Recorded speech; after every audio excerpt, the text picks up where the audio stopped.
मेरठ का ललिता गौतम हत्याकांड अब पूरी तरह से सियासी हो गया है। जिस तरह से एसएसपी ने कल प्रदर्शनकारियों पर थप्पड़ कांड किया, उसके बाद नगीना से सांसद चंद्रशेखर आजाद ने मेरठ आने का ऐलान किया था और चंद्रशेखर के ऐलान के बाद से पूरे मेरठ को छावनी में तब्दील कर दिया गया है। और इस मामले को हम पूरी तरह से सियासी इसलिए भी कह रहे हैं क्योंकि एक तरफ चंद्रशेखर मेरठ पहुंचने की जिद पर अड़े हुए हैं, वहीं दूसरी तरफ बीएसपी सुप्रीमो और उत्तर प्रदेश की पूर्व मुख्यमंत्री मायावती ने चंद्रशेखर को लेकर एक टिप्पणी की है। अब मायावती की क्या वो टिप्पणी है और क्यों उन्हें जरूरत पड़ी चंद्रशेखर पर इस तरह का बयान देने का, आज का विश्लेषण इसी पर। नमस्कार, मैं हूं नगेंद्र भाटी। मेरठ की दलित छात्रा ललिता गौतम 15 मई को अपनी परीक्षा देने के लिए कॉलेज गई थी, लेकिन उस दिन वो ना कॉलेज पहुंची और ना ही घर लौटी, जिसके बाद परिवार को उसकी चिंता हुई और उसके बाद परिवार ने 16 मई को पुलिस थाने जाकर शिकायत दर्ज कराई और 17 मई को एक ईख के खेत में ललिता गौतम की लाश पुलिस ने बरामद की। उसके बाद पुलिस ने जो मुख्य आरोपी है उसकी गिरफ्तारी भी कर ली, लेकिन परिवार जो बाकी आरोपी हैं उनकी गिरफ्तारी की मांग लंबे वक्त से कर रहा था और उसी के लिए वो लगातार प्रदर्शन और आंदोलन कर रहे थे।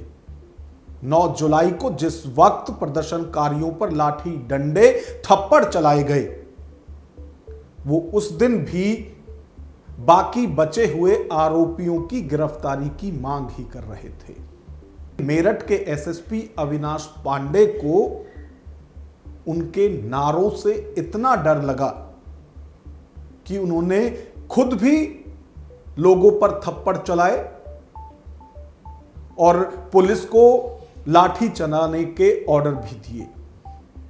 और 9 जुलाई की जो तस्वीरें हमने देखी हैं, किस तरह से एसएसपी का व्यवहार था, उसने और सियासी टेंपरेचर बढ़ाया है, क्योंकि तमाम सियासी दलों की तरफ से यही कहा जा रहा है कि जो आंदोलन कर रहे थे, जो सड़क जाम कर कर लोग बैठे हुए थे, उन्हें समझाकर वहां से हटाया जा सकता था, लेकिन पुलिस ने दूसरा विकल्प चुना।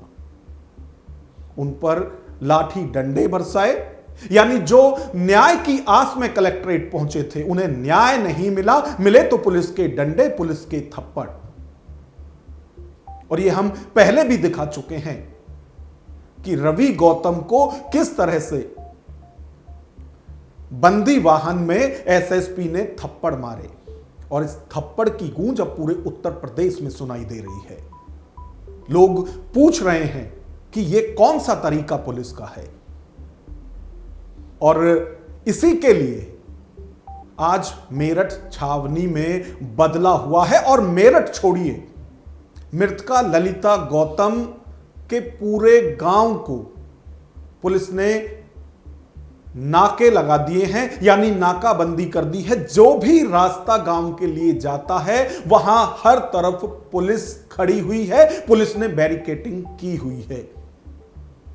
और यह सब सख्ती इसलिए भी क्योंकि आजाद समाज पार्टी के अध्यक्ष और नगीना से सांसद चंद्रशेखर ने थप्पड़ कांड के तुरंत बाद 10 जुलाई को मेरठ पहुंचने का ऐलान किया था और जब उन्होंने यह ऐलान किया उसके बाद से ही पूरे मेरठ को छावनी में बदल दिया गया है। चप्पे चप्पे पर मेरठ में पुलिस खड़ी हुई है और जितने भी टोल हैं उन सब पर नाकेबंदी कर दी गई है। और जैसी खबरें आ रही हैं कि चंद्रशेखर को पहले मुजफ्फरनगर टोल प्लाजा पर रोका गया और उसके बाद मेरठ टोल प्लाजा पर।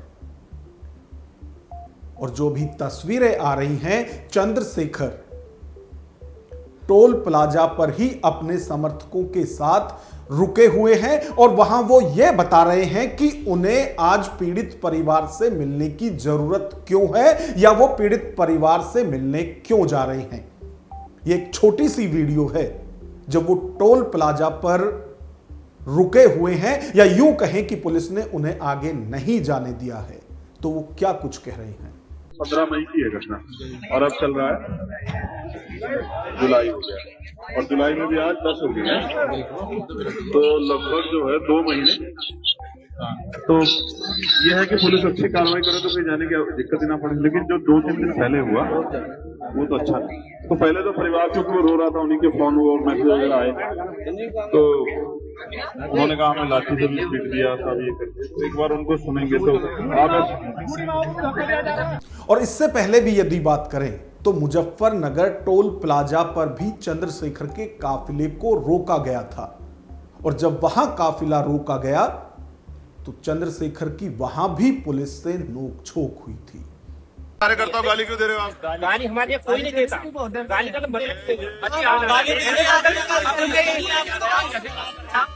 तो ये बबलू चौधरी हमारा जाट समाज का बड़ा नेता है यहाँ का।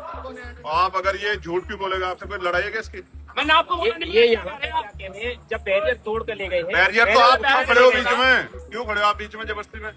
आप कौन बैरियर तोड़ रहा? हम नहीं गए, आप मेरी गाड़ी के आगे खड़े थे। फिर वही आप अपने अधिकारियों के आदेश का पालन कर रहे हैं और हम जनता के प्रतिनिधि हैं, आप कैसे रोक दोगे हमें?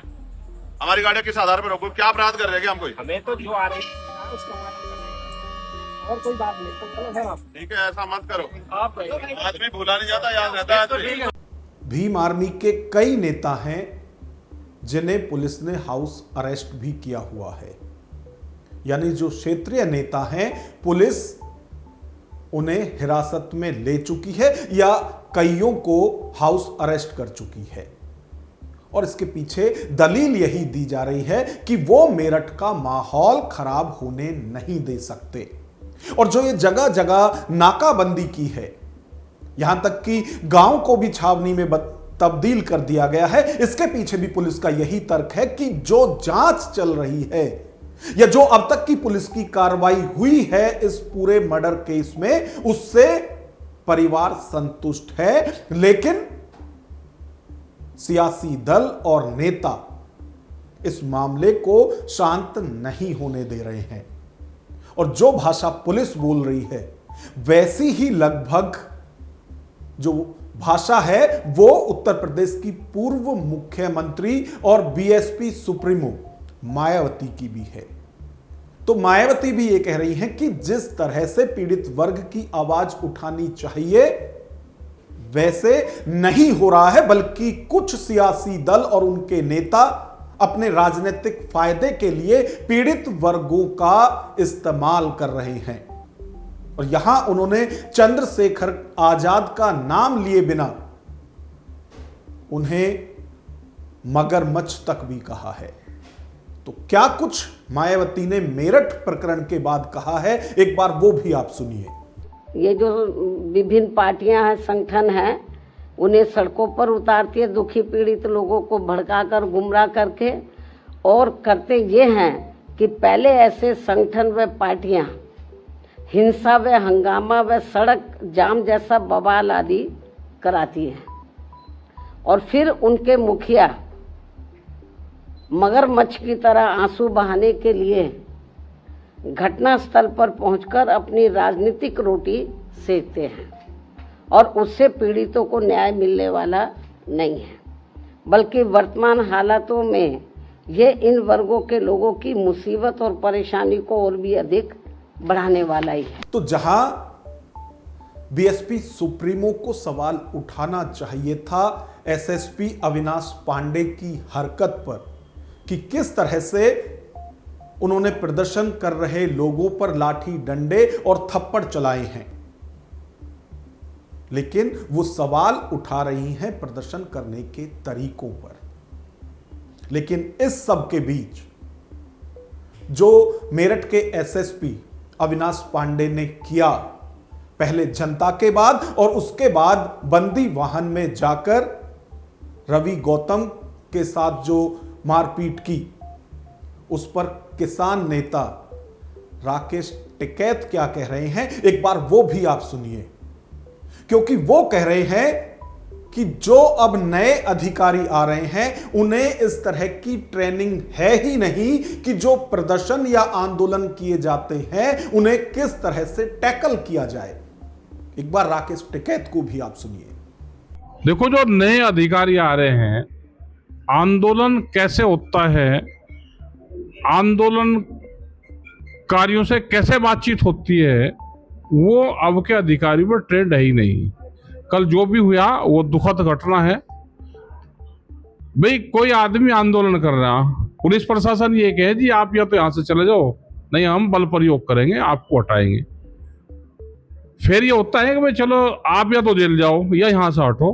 वो आदमी जेल चला गया, वो आदमी बैठ गया अंदर। अगर पुलिस की सुरक्षा में, पुलिस की गाड़ियों में सम्मानित आदमी बैठ गया तो उस पर अंदर फिर मारपीट करनी, तो हम इसका पूरा विरोध करते हैं।